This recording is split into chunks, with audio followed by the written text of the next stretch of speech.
Here again with Smart System. In our last lesson we looked at strategies for trading, the rising wedge and falling wedge, chart patterns, two patterns, which can be considered either reversal or continuation patterns, depending on how they show up on a chart. In today's lesson, we're going to start our series on continuation patterns by learning about the flag and pin in patterns so that we can look at strategies for trading each of these patterns. So let's get started. Flags and pennants are generally seen after a big move in one direction in a particular financial instrument, and represent brief consolidations or pauses in the market before a resumption of the trend in which they occurred.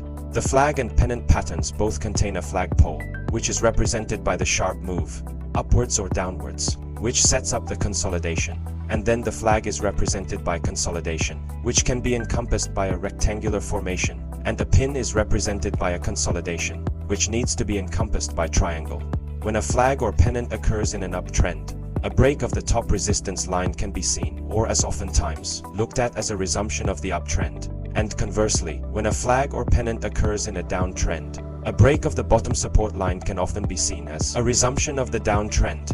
So let's look at a couple of examples here, because we have a chart of research in motion here, and towards the right-hand side of the chart, you can see a little jump in the market there, and then the consolidation, which we can encompass with two parallel lines. So that forms our flag portion of the pattern. And then the flagpole is represented by the up move in the market, so you can see the flagpole and the flag there.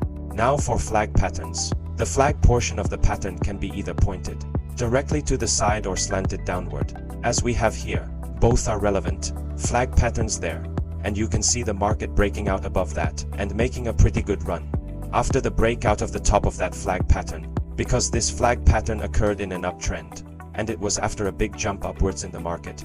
It is known as a bull flag. Here we have a chart of Travel Zoo, and we can see here, we have our flag portion of a brief consolidation in the market after our move downward, which is represented by the flagpole.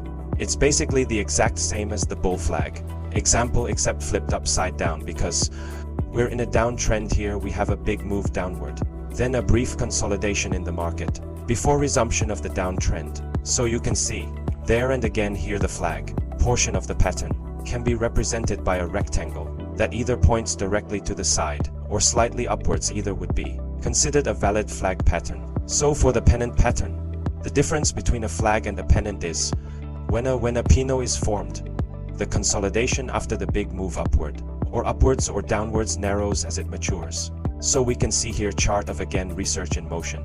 We see a pino formed here, and then our flagpole representing the move upward, and then we see a breakout above the top portion of the pennant. And again here, just as with the flag, the pennant can point directly to the side or slightly downward, and both would be considered valid moves there.